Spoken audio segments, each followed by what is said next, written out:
तो स्टूडेंट्स, आज हम लोग अपने एक नए वीडियो के साथ, और यह जो विषय है यह वैदिक साहित्य से संबंधित है।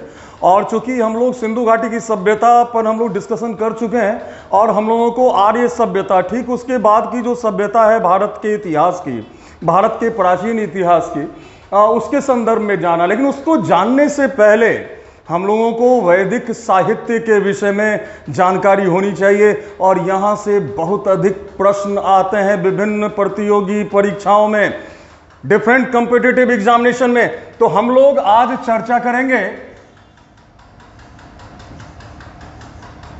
वैदिक साहित्य के बारे में।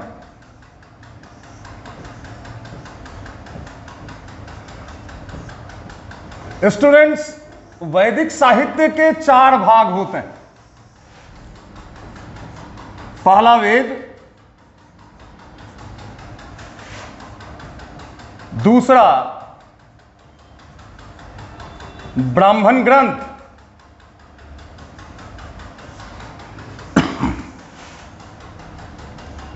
तीसरा आरण्यक, और चौथा उपनिषद। वैदिक साहित्य की अगर हम चर्चा करते हैं तो वैदिक साहित्य के 4 भाग हैं। पहला वेद, दूसरा ब्राह्मण ग्रंथ, तीसरा आरण्यक और चौथा उपनिषद। उपनिषद से वैदिक साहित्य का अंत हो जाता है। यह अंतिम भाग है वैदिक साहित्य का, इसलिए उपनिषद को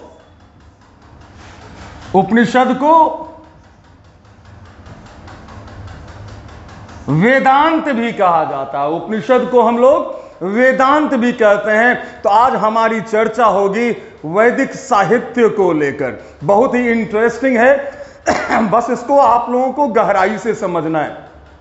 अगर आप वैदिक साहित्य से संबंधित तथ्यों को आत्मसात करते हैं, इसके अवधारणा को आत्मसात करते हैं, तो निश्चित रूप से आर्य सभ्यता को समझने में आपको बहुत ही सहजता होगी। आइए हम लोग चर्चा करें वैदिक साहित्य के बारे में। और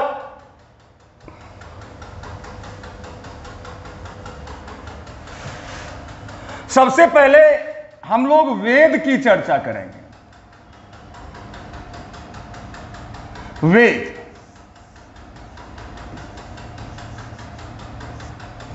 अगर हम वेद की चर्चा कर रहे हैं तो पहली बात यह जानिए कि वेद शब्द की जो उत्पत्ति हुई है वो विद धातु से हुई है।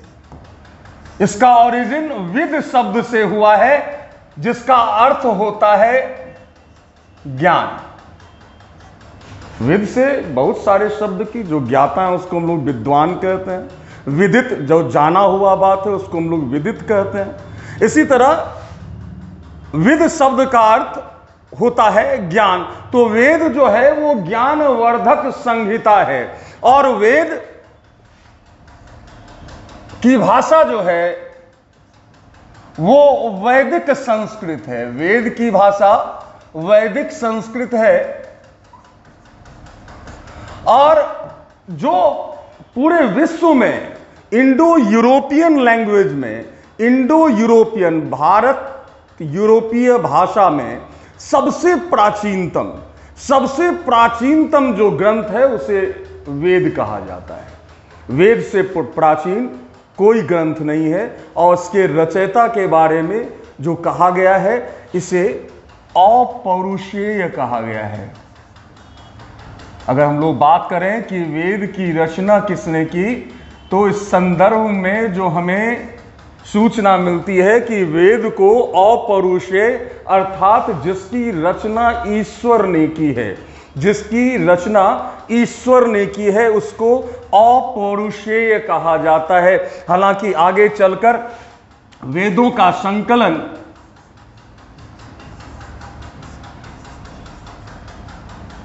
वेद व्यास ने किया। वेद व्यास को भी वेदों का संकलन करता माना जाता है। इसे हम वेदों को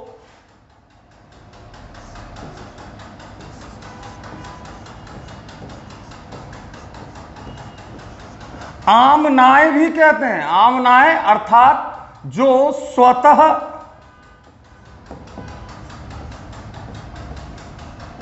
प्रमाणित हो।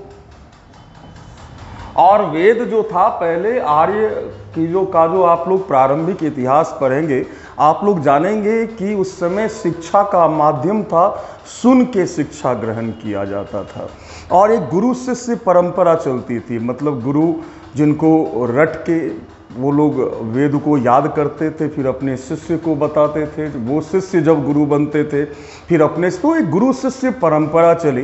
तो वेदों को श्रुति साहित्य के अंतर्गत, श्रुति साहित्य के अंतर्गत रखा गया। 2003 को यूनेस्को ने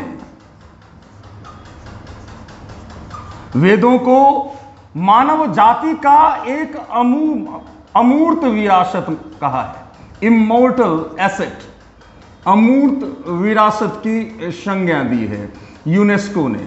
और वेद जो है बहुत ही महत्वपूर्ण सेक्शन है, खासकर आर्य सभ्यता को लेकर। और अगर हम प्राचीन साहित्यों की बात करें, लगभग जो फारसियों का जो धर्म ग्रंथ है ज़ेंदावस्ता, वो भी लगभग समकालीन माना जाता है या वेद उससे भी प्राचीन माना जाता है। तो हम लोग अब चर्चा करेंगे वेद को लेकर।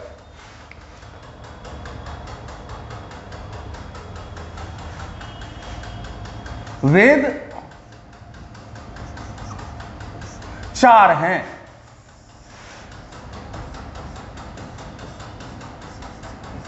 ऋग्वेद,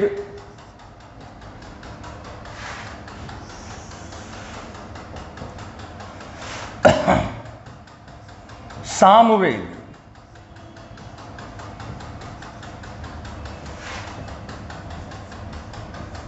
यजुर्वेद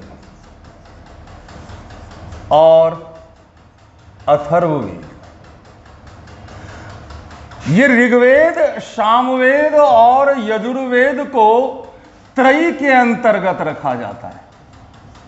ये प्रारंभिक 3 वेदों को, ऋग्वेद, सामवेद, यजुर्वेद, और ये जो तीनों वेद हैं वो पारलौकिक दुनिया के विषय में अधिक बताता है, ईश्वर, आत्मा, इनसे संदर्भित बातें। और अथर्ववेद का विषय जो है वो लौकिक है।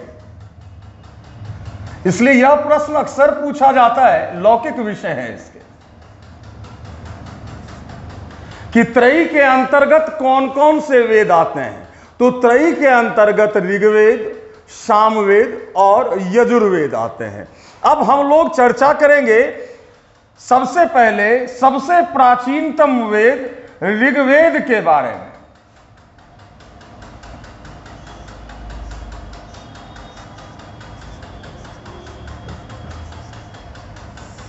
ऋग्वेद के बारे में।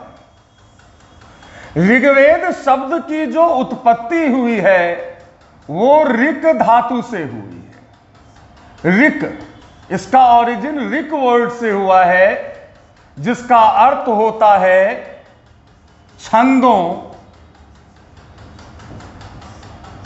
और चरणों से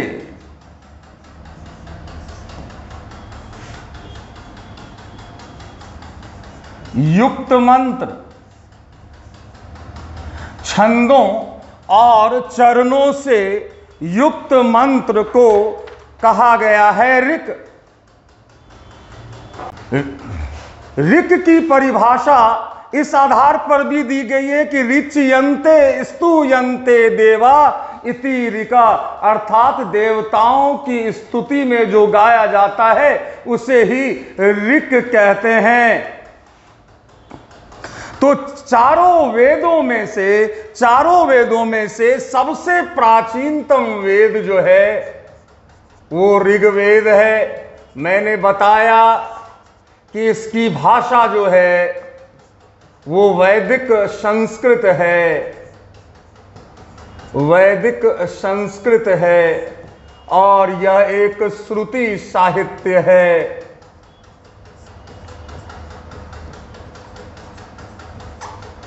ऋग्वेद को ऋग्वेद को दो आधारों पे बांटा जाता है। एक तो मंडल में हम लोग बांटते हैं या अष्टक के आधार पे बांटते हैं। सबसे अधिक प्रचलन मंडल में बांटने का है। मंडल मतलब वॉल्यूम। उस आधार पर अगर हम विभाजन करें तो ऋग्वेद में 10 मंडल हैं, 10,600 मंत्र हैं, 1028 सूक्त है। 10 मंडल में ऋग्वेद को बांटा गया है और इसमें कुल मंत्रों की संख्या 10,600 है और कुल सूक्तों की संख्या 1028 है। मैंने आपको बताया था कि गुरु शिष्य परंपरा चलती थी और बाद में इसको लिपिबद्ध किया गया। यह श्रुति साहित्य था और ऋग्वेद का पातंजलि ने अपने महाभाष्य में ऋग्वेद की 21 शाखाओं का 21 ब्रांचेस का उल्लेख किया है, लेकिन 5 ब्रांचेस के बारे में, 5 शाखाओं के बारे में हम लोगों को ज्ञान है। ये 5 शाखाएं जो गुरु शिष्य परंपरा की थी वो थे शाकल, वास्कल, आश्वलायन,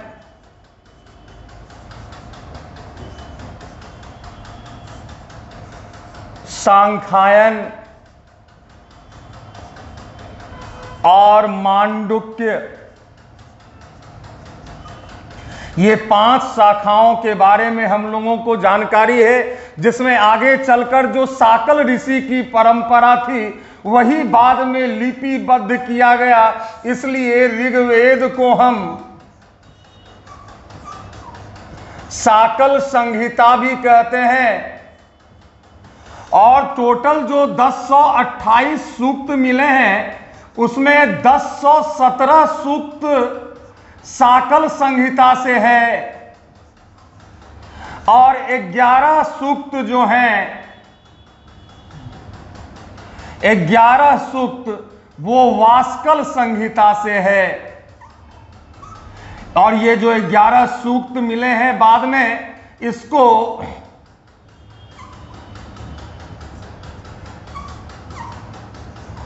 बालखिल्य सूक्त कहा जाता है। तो जो 1028 सूक्त मिले हैं उसमें 1017 सूक्त शाकल संहिता से है और 11 सूक्त जो लिया गया है वो वास्कल संहिता का है, जिसको बालखिल्य सूक्त कहा गया है। तो स्टूडेंट्स, मैंने बताया था कि ऋग्वेद को 10 मंडलों में बांटा गया है। 1 2 3 4 5 6 7 8 9 10। अब यहां जानना है कि सबसे प्राचीन जो मंडल है, सबसे प्राचीन ऋग्वेद में वो मंडल है 2 से लेकर 7 मंडल जो है ये सबसे प्राचीन है।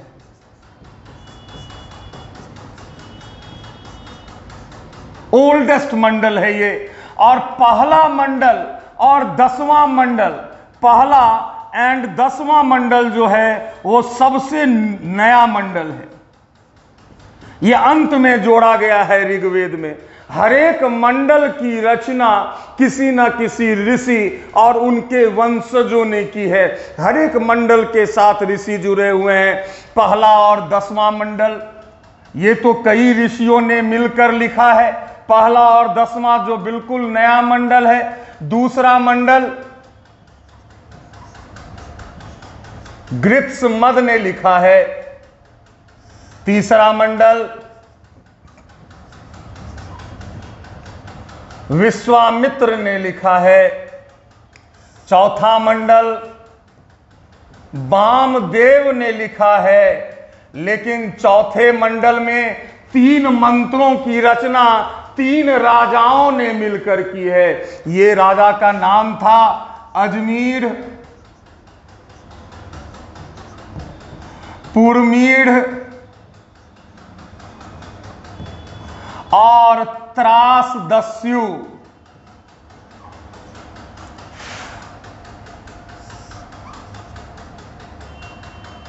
पांचवां मंडल की रचना अत्रि ने की है। छठे मंडल की रचना भारद्वाज ऋषि ने की है। सातवें मंडल की रचना वशिष्ठ ने की है। आठवें मंडल की रचना कण्व और अंगीरा या अंगीरस कुल के ऋषियों ने की है। नवां मंडल जिसमें 144 सूक्त हैं, ये मंडल सोम देवता को समर्पित है। जो नवां मंडल है ऋग्वेद का वो सोम देवता को समर्पित है। इसलिए इस मंडल को, जो नवां मंडल है, इस मंडल को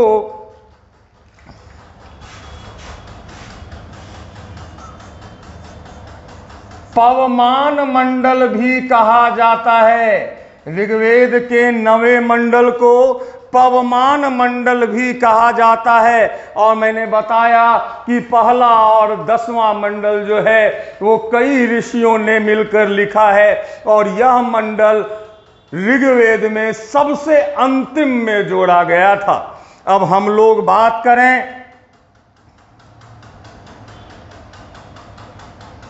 ऋग्वेद के कई मंत्रों की रचना विदुषी महिलाओं ने की है, जैसे लोपामुद्रा,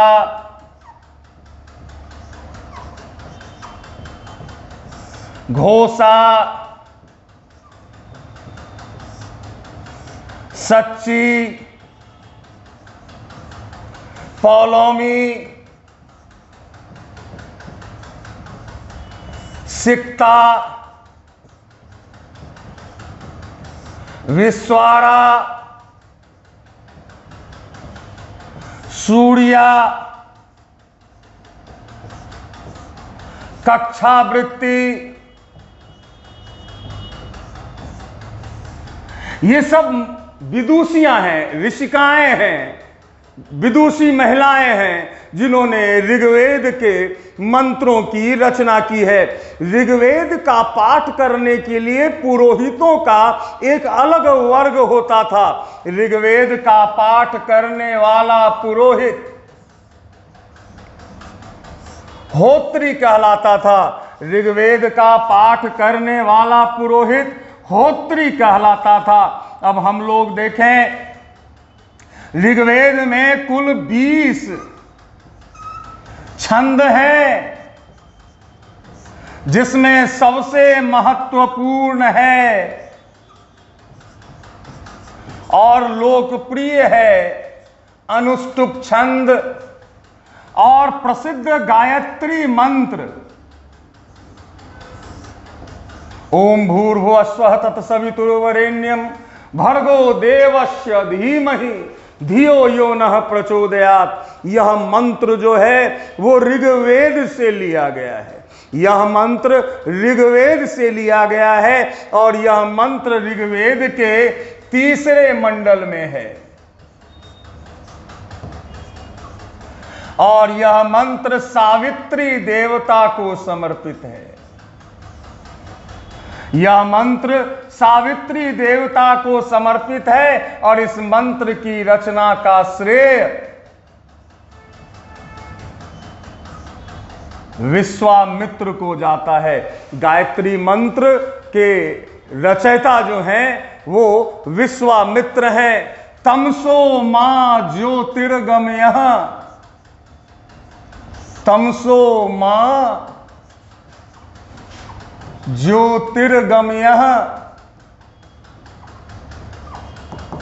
यह मंत्र भी ऋग्वेद से लिया गया है। यह मंत्र भी ऋग्वेद से लिया गया है।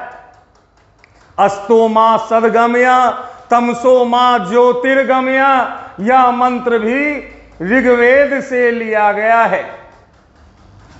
स्टूडेंट्स, जो महामृत्युंजय मंत्र है,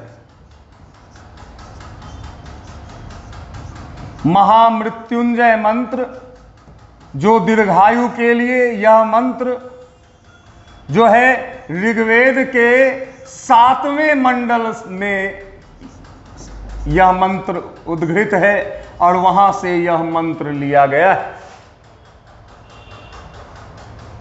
उर्वशी और पुरुरवा की कथा भी, उर्वशी और पुरुरवा की कथा भी ऋग्वेद से ली गई है।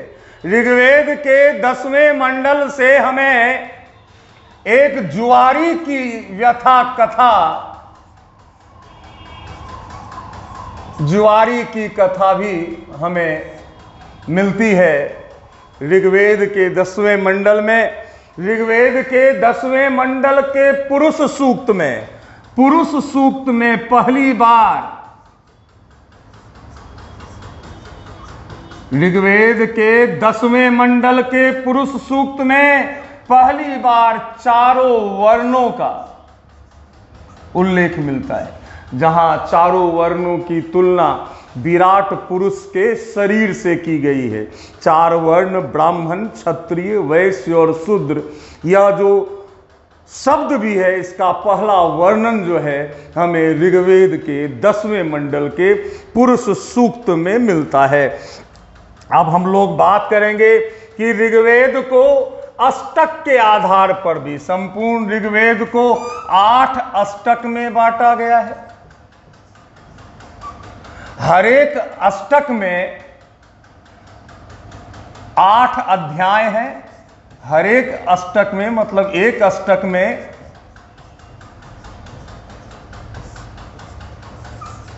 8 अध्याय है, तो कुल 64 अध्याय, अध्याय मीन्स चैप्टर, 64 अध्याय ऋग्वेद में मिलते हैं और कुल वर्ग की संख्या 2006 है। ऋग्वेद में अष्टक के आधार पर भी हम ऋग्वेद को बांटते हैं, तो उस आधार पर देखा जाए तो ऋग्वेद को 8 अष्टक में बांटा गया है। हर एक अष्टक में 8 अध्याय, मतलब एक अष्टक में 8 अध्याय, कुल मिलाकर 64 अध्याय हैं और 2006 वर्ग भी हमें ऋग्वेद में मिलते हैं। इसके रचना काल को लेकर इतिहासकारों में मतभेद है। जो जर्मन इतिहासकार जैकोबी और बाल गंगाधर तिलक भी, जैकोबी ने ज्योतिष शास्त्र के हिसाब से, एस्ट्रोलॉजी के हिसाब से टाइम पीरियड बताने का प्रयास किया है और ये टाइम पीरियड है 4200 BC के आसपास, जबकि विंटरनिज 100 BC, विंटरनिज ने 2500 BC इसका टाइम पीरियड बताया है, जबकि मैक्स मूलर ने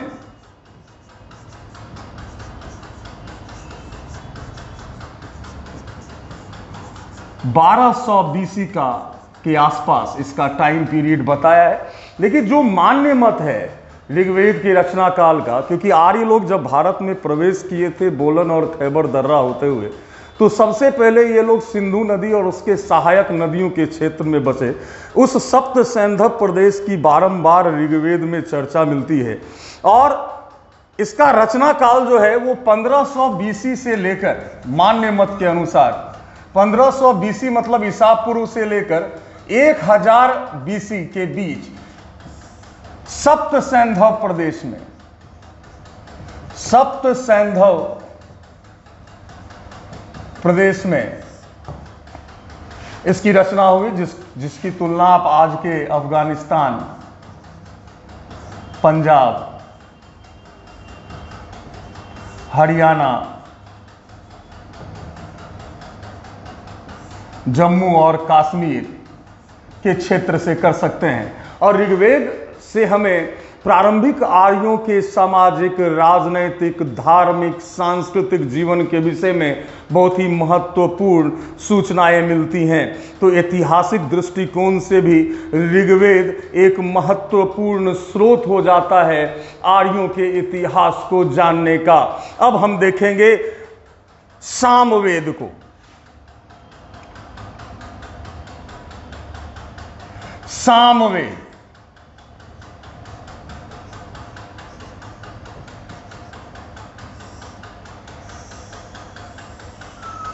सामवेद शब्द की उत्पत्ति हुई है साम शब्द से। साम का अर्थ होता है गान। गान मतलब सॉन्ग, अर्थात सामवेद देवताओं की स्तुति में, सामवेद देवताओं की स्तुति में गाए जाने वाले मंत्रों का संग्रह है। सामवेद देवताओं की स्तुति में गाए जाने वाले मंत्रों का संग्रह है। सामवेद में कुल 1549 मंत्र हैं, जिसमें 78 नया है, 78 जो मंत्र है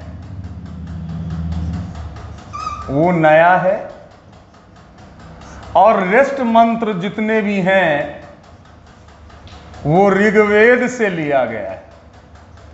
रेस्ट मंत्र ऋग्वेद से लिया गया है। सामवेद भारतीय संगीत का, this is origin of Indian music, भारतीय संगीत का ओरिजिन जो है वो सामवेद को माना जाता है। सामवेद के दो भाग हैं, एक आर्चिक और दूसरा गान। सामवेद का पाठ करने वाला पुरोहित, जैसे मैंने बताया था ऋग्वेद का पाठ करने वाला पुरोहित होत्री कहलाता था, उसी तरह सामवेद का पाठ करने वाला पुरोहित उद्गाता कहलाता था। अधिकांश जो मंत्र हैं सामवेद के वो सूर्य देवता को समर्पित हैं।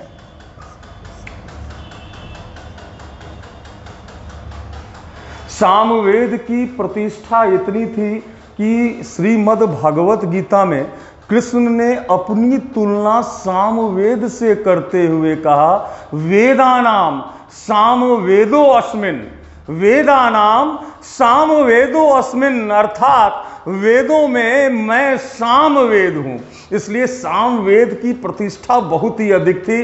वस्तुतः इसमें देवताओं की स्तुति में गाए जाने वाले मंत्रों का संग्रह मिलता है। इंडियन म्यूजिक का ओरिजिन भी सामवेद है, और सामवेद की 3 शाखाओं के विषय में हमें जानकारी मिलती है।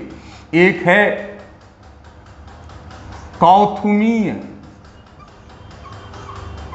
कौथुमीय शाखा जो गुजरात में था। दूसरा है रानायनीय शाखा जो महाराष्ट्र में था, और तीसरा है जैमिनी शाखा जो कर्नाटक में था। इस प्रकार हम देखते हैं कि सामवेद बहुत ही महत्वपूर्ण वेद है। बृहदारण्यक उपनिषद में, बृहदारण्यक उपनिषद में सामवेद और ऋग्वेद को, ऋग्वेद और सामवेद को वाइफ हस्बैंड कहा गया है, पति पत्नी। ऋग्वेद और सामवेद को बृहदारण्यक उपनिषद में पति पत्नी कहा गया है। तो हम लोगों ने अभी तक ऋग्वेद और सामवेद के बारे में जाना। अब हम लोग जानेंगे यजुर्वेद के बारे में। आइए हम लोग यजुर्वेद के विषय में जाने। यजुर्वेद शब्द की जो उत्पत्ति हुई है स्टूडेंट्स, वो यजुस धातु से हुई। यजुस का अर्थ होता है यज्ञ। तो इससे स्पष्ट होता है कि यजुर्वेद में यज्ञ से संबंधित विधि विधान और अनुष्ठानों का हमें वर्णन मिलता है। यजुर्वेद यज्ञ से संबंधित विधि विधान और अनुष्ठानों से संबंधित संहिता है। और अगर हम बात करें यजुर्वेद का पाठ करने वाला जो पुरोहित होता था, वो अधर्व्यू कहलाता था। यजुर्वेद का पाठ करने वाला पुरोहित अधर्व्यू कहलाता था। और सबसे इंपॉर्टेंट बात फॉर डिफरेंट कंपटीशन कि यह एकमात्र वेद है चारों वेदों में, यजुर्वेद एकमात्र ऐसा वेद है जो हमें गद्य और पद्य मतलब स्टोरी फॉर्म में भी मिलता है और पोएट्री फॉर्म में भी। मतलब इसमें एनालिसिस भी है, लेख ऐसा भी लिखा गया है और मंत्र भी हैं। मतलब गद्य और पद्य शैली में लिखा गया। चारों वेदों में यह एकमात्र वेद है जो गद्य और पद्य दोनों शैलियों में लिखा गया है। अब हम लोग जानेंगे यजुर्वेद के दो भाग हैं। पहला कृष्ण यजुर्वेद और दूसरा शुक्ल यजुर्वेद। मैंने आपको बतलाया था कि इससे यज्ञ से संबंधित विधि विधानों का उल्लेख है।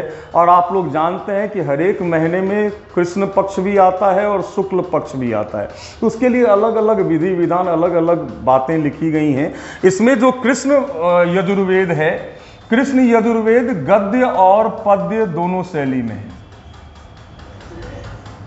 जबकि शुक्ल यजुर्वेद में केवल पद्य है। कृष्ण यजुर्वेद में गद्य और पद्य दोनों शैली में लिखा गया है, जबकि शुक्ल यजुर्वेद केवल पद्य शैली में है। और यजुर्वेद के भाग हैं तैत्तिरीय, कपिस्थल, काठक और मैत्रायणी, जबकि शुक्ल यजुर्वेद का भाग है वाजसनेयी। वाजसनेयी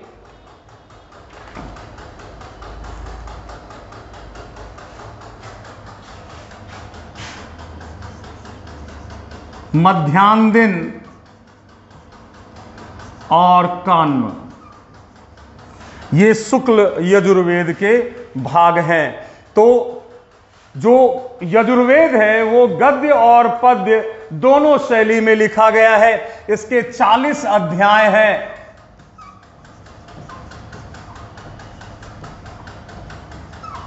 और वाजसनेयी संहिता का जो अंतिम भाग है वह ईशोपनिषद है।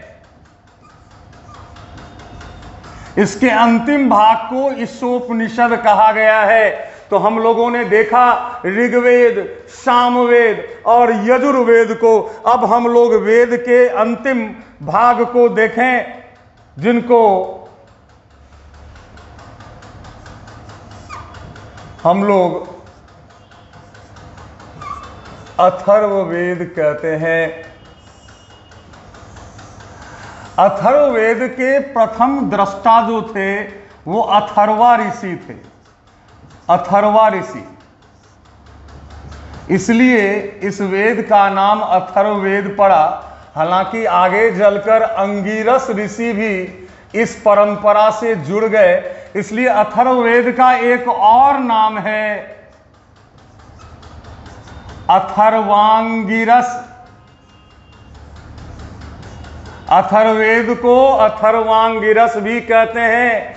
इस वेद में 20 कांड, मतलब इस वेद को, जो अथर्ववेद को बांटा गया है, जिसको जैसे 10 मंडल में बांटा गया था ऋग्वेद को, इसको 20 कांड में बांटा गया है। इसमें 731 सूक्त हैं, 5987 मंत्र हैं, जिसमें 1200 मंत्र ऋग्वेद से लिया गया है। 5987 मंत्र हैं, जिसमें 1200 मंत्र जो है वो ऋग्वेद से लिया गया है। और अथर्ववेद का पाठ करने वाला पुरोहित ब्रह्मा कहलाता था। अथर्ववेद का पाठ करने वाला पुरोहित ब्रह्मा कहलाता था। मैंने बताया कि ऋग्वेद, सामवेद और यजुर्वेद को त्रयी के अंतर्गत रखते हैं। अथर्ववेद त्रयी के अंतर्गत नहीं आता है। अथर्ववेद में जो विषय वस्तु है वो लौकिक विषयों को इसमें रखा गया है। लौकिक विषयों, सामान्य जन जीवन से संबंधित, क्योंकि इसके कुछ अध्यायों में ब्रह्म से संबंधित बातें भी कही गई हैं, इसलिए अथर्ववेद को हम ब्रह्मवेद भी कहते हैं। और चूंकि सामान्य जन जीवन से जुड़ी हुई बातें भी लिखी गई है, इसलिए अथर्ववेद को हम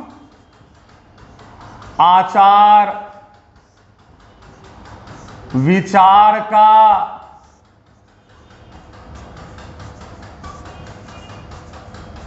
विश्वकोश भी कहते हैं।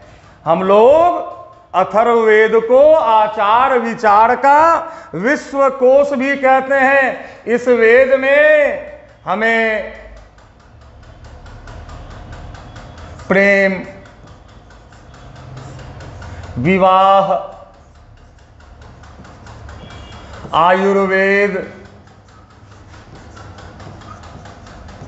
विश्वास, अंधविश्वास,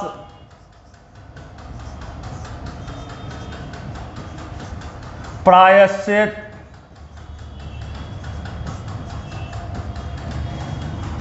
राज्य कर्म, चिकित्सा,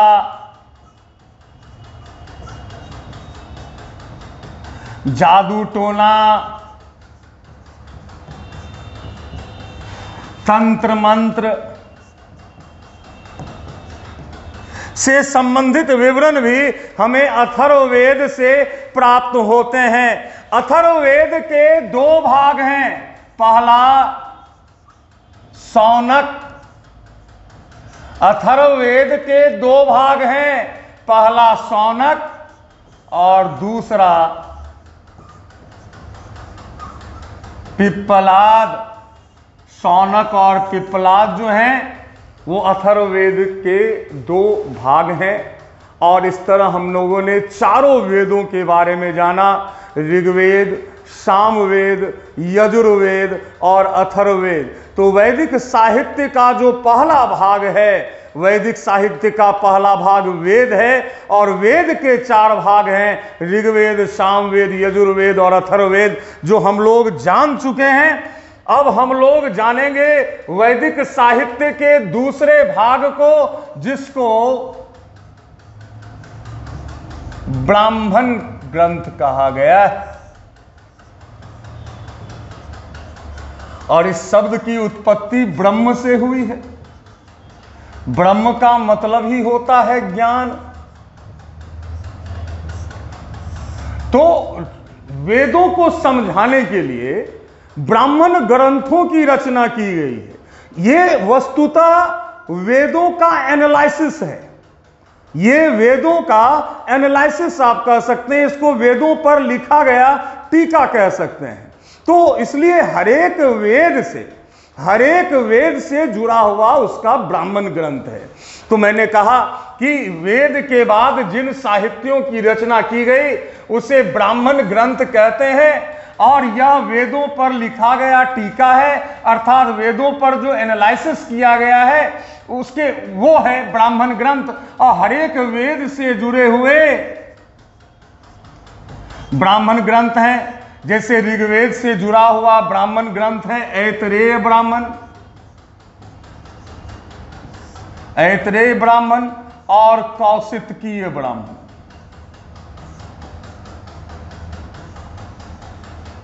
उसी तरह सामवेद से जुड़ा हुआ पंचविश ब्राह्मण, षड्विश ब्राह्मण, अद्भुत ब्राह्मण, जैमिनी ब्राह्मण, तांड्य ब्राह्मण, छांदोग्य ब्राह्मण, ये जुड़े हुए हैं सामवेद से। अगर हम यजुर्वेद की बात करें, इससे जुड़े हुए हैं शतपथ ब्राह्मण, जो सबसे महत्वपूर्ण ब्राह्मण ग्रंथ माना जाता है, और तैत्तरीय ब्राह्मण। और अथर्ववेद से सिर्फ एक ब्राह्मण ग्रंथ जुड़ा हुआ है, जिसको हम लोग गोपथ ब्राह्मण कहते हैं। तो यहां से काफी प्रश्न आते हैं। पहला तो वेद के बाद जिन साहित्यों की रचना हुई उसे ब्राह्मण ग्रंथ कहा गया, और वस्तुतः यह वेदों पर लिखा गया टीका है। वेदों को समझाने के लिए ब्राह्मण ग्रंथों की रचना हुई।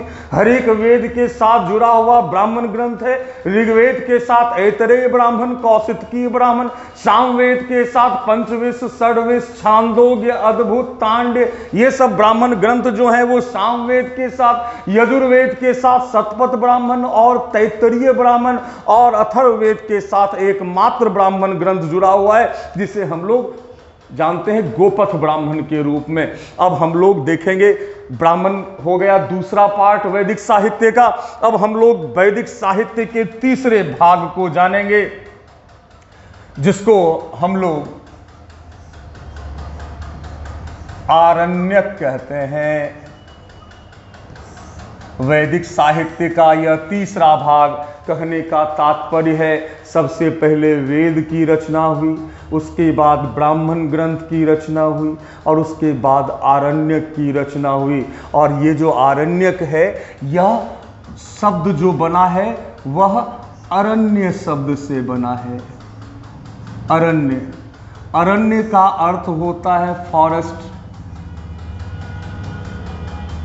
या जंगल कहिए, आप लोग वन कहिए। और आप लोग पढ़िएगा, चूंकि ये जो रचनाएं हैं ये उत्तर वैदिक काल और उसके बाद की रचनाएं हैं, और तब तक आश्रम व्यवस्था भी आर्य समाज में स्थापित हो गई थी। 4 आश्रम थे, ब्रह्मचर्य आश्रम, गृहस्थ आश्रम, वानप्रस्थ आश्रम और संन्यास आश्रम। इससे वानप्रस्थ आश्रम से संबंधित जो कर्तव्य और दायित्व हैं उसका वर्णन हमें आरण्यक में मिलता है। और यह भी जानिए कि दार्शनिक विचारधारा का, फिलॉसफी का या रहस्यवादी ज्ञान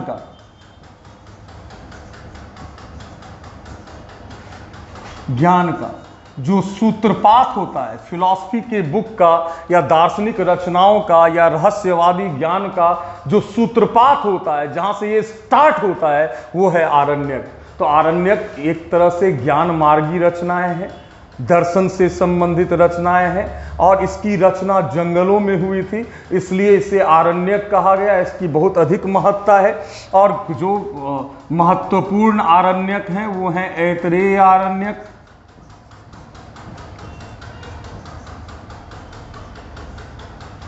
तैत्तरीय आरण्यक, बृहदारण्यक आरण्यक, छांदोग्य आरण्यक, जैमिनी आरण्यक इत्यादि। ये सब इंपॉर्टेंट आरण्यक ग्रंथ हैं।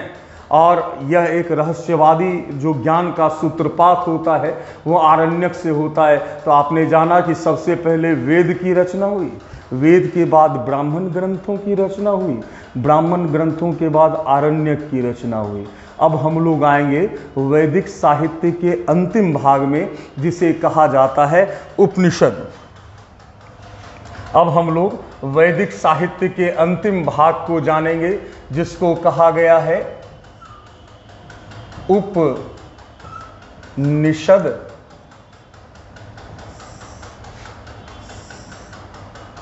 यह वैदिक साहित्य का अंतिम हिस्सा है, अंतिम भाग है, इसलिए उपनिषद को वेदांत कहते हैं। हमने हर एक पुस्तकों के ओरिजिन, उस वर्ड के ओरिजिन को देखा, तो उपनिषद 3 शब्दों से मिलकर बना है, उप, नी और सद। उप मतलब निकट, नी मतलब निष्ठापूर्वक,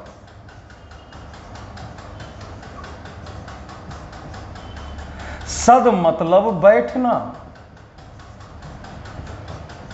जो ज्ञान गुरु के निकट निष्ठा पूर्वक बैठकर ग्रहण किया जाता है, उसे ही उपनिषद कहा गया, उसे ही वेदांत कहा गया है। अब उपनिषद के संख्या के बारे में मतभेद है, लेकिन जो मान्य मत है मुक्तिका उपनिषद के अनुसार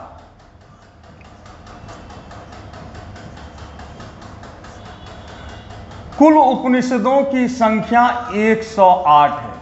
कुल उपनिषदों की संख्या 108 है, और जो सबसे पुराना उपनिषद है उसका नाम था नृसिंह पूर्व तपानी। नृसिंह पूर्व तपानी ओल्डेस्ट जो उपनिषद है वो नृसिंह पूर्व तपानी था। अकबर के समय में भी अल्लोपनिषद की रचना हुई थी।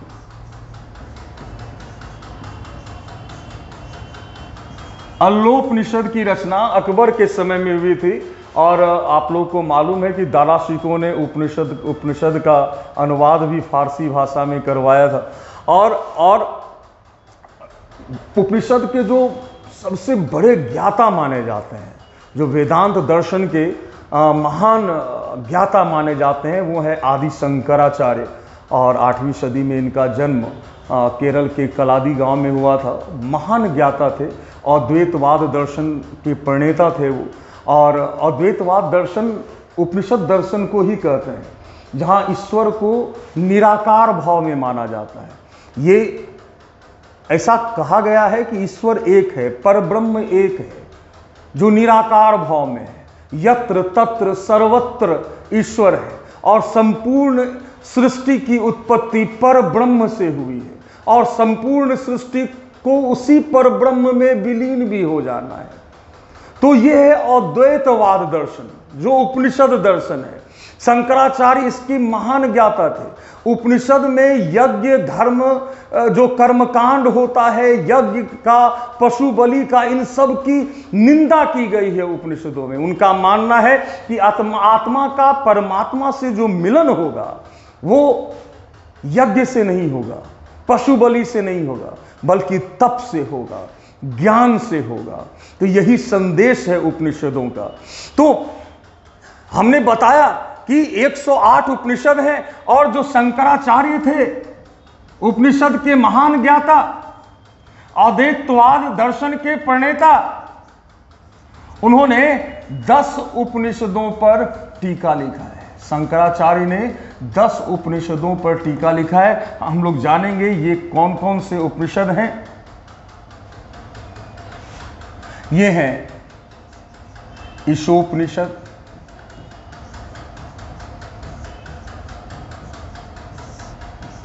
कठोपनिषद,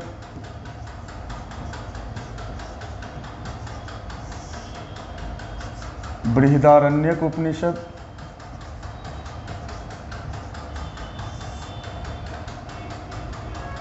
प्रश्न उपनिषद,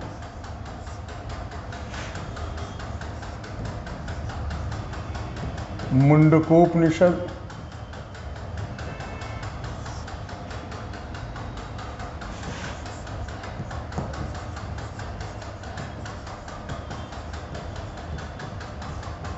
मांडुक्य उपनिषद, केन उपनिषद,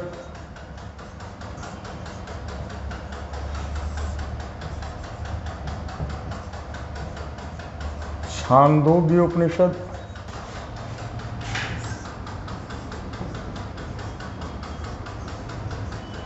शंकराचार्य ने 10 उपनिषदों पर टीका लिखा है।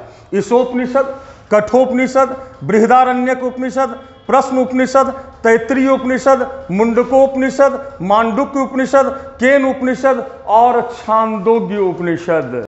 मैंने बताया कि हर एक वेद से जुड़ा हुआ उपनिषद भी है। ऋग्वेद से जुड़ा हुआ ऐतरेय उपनिषद, सामवेद से छांदोग्य उपनिषद, केन उपनिषद, यजुर्वेद से बृहदारण्यक उपनिषद, ईशोपनिषद, तैत्तिरीय उपनिषद, कठोपनिषद, मैत्रायणी उपनिषद, श्वेताश्वर उपनिषद, ये जुड़े हुए हैं यजुर्वेद से। अथर्ववेद से मांडुक्य उपनिषद, मुंडकोपनिषद और प्रश्न उपनिषद। मैंने आप लोगों को बताया कि उपनिषद में यज्ञ, कर्मकांड, पशु बलि की निंदा की गई है। मुंडकोपनिषद में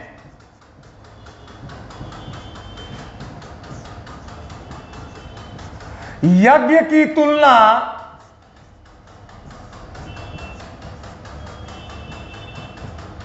फूटी हुई नाव से की गई है।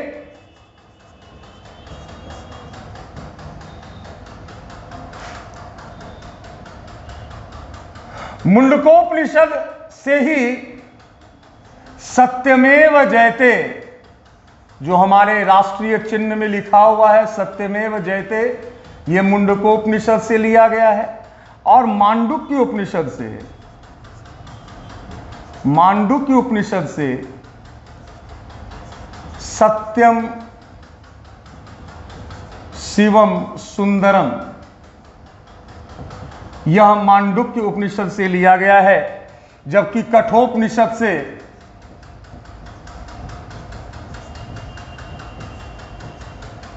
यम नाचिकेता की जो कथा है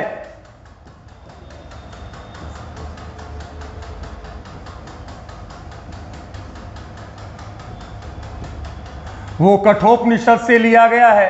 गांधी जी का सदा सत्य बोलो, यह लिया गया है ईशोपनिषद से।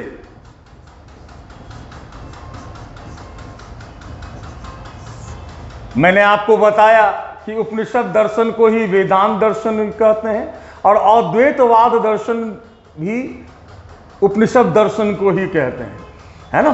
तो उपनिषद एक महत्वपूर्ण ग्रंथों का संकलन को हम लोग ने उपनिषद कहा। कुल संख्या 108 है। सबसे प्राचीन जो है वो नृसिंह पूर्व तपानी, जिसकी चर्चा किए हम। और इस तरह से वैदिक साहित्य का जो अंतिम भाग है वो उपनिषद, उसके विषय में भी मैंने आप लोगों को जानकारी दी। स्टूडेंट्स, भगवत गीता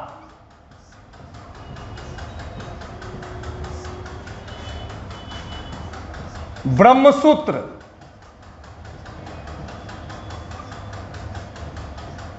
और उपनिषद को मिलाकर इसे स्थानत्रयी कहा गया है।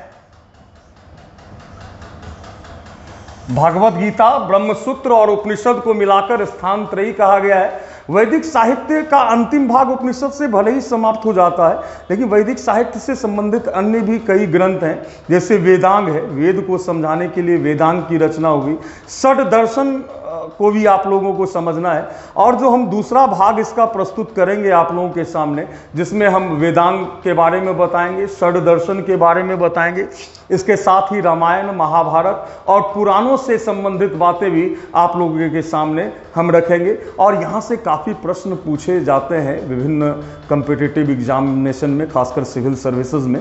तो इस सेक्शन को बहुत मजबूती से तैयार करना है, ताकि आगे जो हम लोग इतिहास में पढ़ेंगे आर्य सभ्यता के बारे में, उसमें हम लोगों को सहूलियत भी होगी, आसानी भी होगी समझने में। और ये बहुत ही महत्वपूर्ण पक्ष है, तो इसको आप लोग तैयार करें। और इसी के साथ मैं आज का वीडियो यहीं समाप्त करता हूँ। धन्यवाद।